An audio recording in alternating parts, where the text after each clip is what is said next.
ব্যর্থ।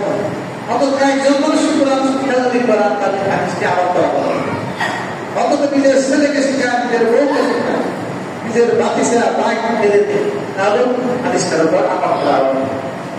পরিতাপের বিষয়, দুঃখের বিষয়, বিশ্বভাগ খেলা উন্মাদনা বাংলা। ইতিমধ্যে আমাদের বাসনখানার ওইদিকে পতাকা টানার দিকে একদম মারা গেছে। এই দিন ছিল যারা বিশ্বভাগের উন্মাদনা আছে তাদের দেশ কি কোরআন অনুযায়ী চলে, তারা কি নামাজ পড়ে, তারা কি রোজা রাখে, তারা কি আল্লাহ নবীকে মানে মানে ভিন দেশে একটি পতাকা আপনার ঘরের সাথে দেখে আপনি যদি বাংলা বাজারের রাস্তায় বা দেখবেন প্রত্যেকটা প্রায় একটা সারা বাড়ির সাথে আপনি পতাকা টাঙিয়ে রাখছেন। সব হবে কালেমার পতাকা টাঙিয়ে রাখলে প্রতিটা রাস্তায় ওয়ালে যদি আপনি কোরআনের আয়াত হাদিস রাখেন তারা করবে আপনার সব কত মূর্খ আহ্বান আমরা ব্যক্ত একটা জানি মুসলিম না তারা তাদেরকে আমরা করা আর তিনি খেলা দেখে তাদের সালাতের কোনো খবর নাই। হিন্দু দল আসবে না। আরে আমার কিন্তু একটা দল মুসলিম উম্মতে মুহাম্মাদি রাসূলুল্লাহ সাল্লাল্লাহু আলাইহি ওয়াসাল্লাম বান্দা কিসের বাজি কিসের এমনকি এই ঘটনাকে কেন্দ্র করে স্বামী স্ত্রী দুই দলের ভাই আলহামদুলিল্লাহ আপনারা আছেন নাকি এরকম খেলা দেখে কোনো টাকা লাগবে না বলো। এরপর আল্লাহ রাসূল বলেন আল্লাহ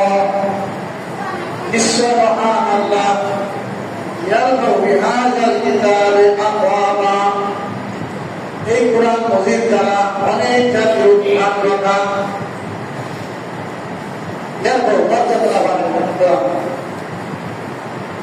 রাসূলুল্লাহ সাল্লাল্লাহু আলাইহি ওয়াসাল্লামের যুগে আমলগুলো ছিল কি মূর্খ, কোনো মর্যাদা ছিল না। যখনই তারা কোরআন ধরল সারা বিশ্বের পরাশক্তি হয়ে গেল।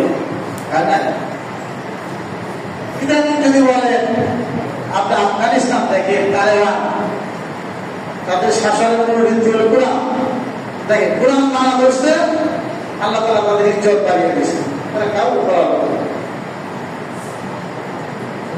এই বাংলা মানুষ যদি কোরআন অনুযায়ী মানত, কোরআন দেশ শাসন করত, কারণ আসমানের রহমতের দরজা, জমিনের বরকতের দরজা আল্লাহ তাআলা খুলে দিত।